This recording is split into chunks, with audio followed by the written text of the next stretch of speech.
payung Soro Tuban Jonegoro. Pancen carane gratis spesial ayo. Nggih, Pak. Tuban oke, Jonegoro oke. Bluro oke.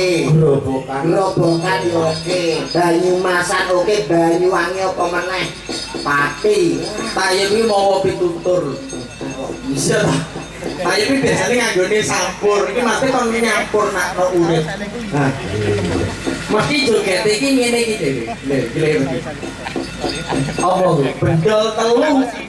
Menungso urip besok ya bakal telung perkara sing digawa. Opo? Siji, Ilmu yang bermanfaat, loro, amal jariah, telu. doanya anak soleh. Lah, kuwi Kowe barang kowe ngene. Kowe iki doane anak saleh kowe ndongake wong tuamu saurarane kowe iki putrane Mbah Sandirono. Ngono kuwi. Kowe iso dadi pelawak terkenal iki mergo saka karir bapakmu. sampeyan ngelingke karepe nggih sae. Heeh. Tapi mirane ngejak kula mbleset iki, Pak. Ora apa. Aku niku Kowe nyusul, piye Pak. dinane iki? Kula niku kemutan zaman 90 tahun 90 Wahyu Budaya main tenggine Cepu jedake Gedhong. taman 990 lampu 1000 lampu.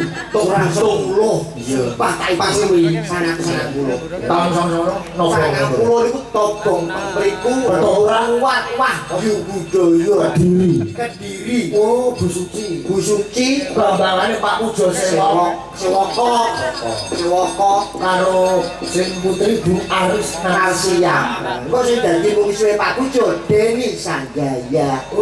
Dagelane Sandirono, Sandirene Sandiguna, warunge Bisamsi. Kegalengan. Halingan Kowe kata. biyen dawakan pas cilik ngopo ya? Dulu.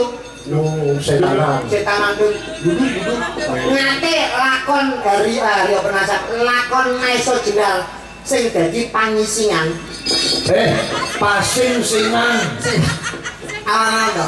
Pasing-singan. Pasing-singan. Ora pangisingan. Pasing-singan. Mbah Bali niku, Pak. Greh. Kamu dulu peteng pangisingan nih, pangisingan.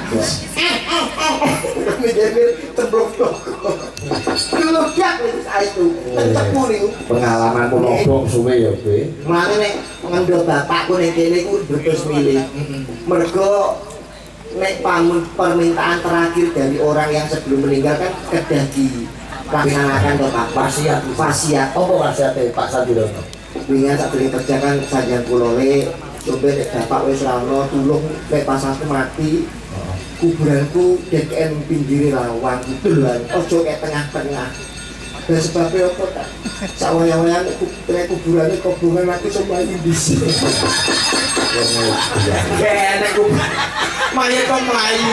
Kok mayat iki wis mati. Tapi mereka full Pak, aku sadhe ke tengah.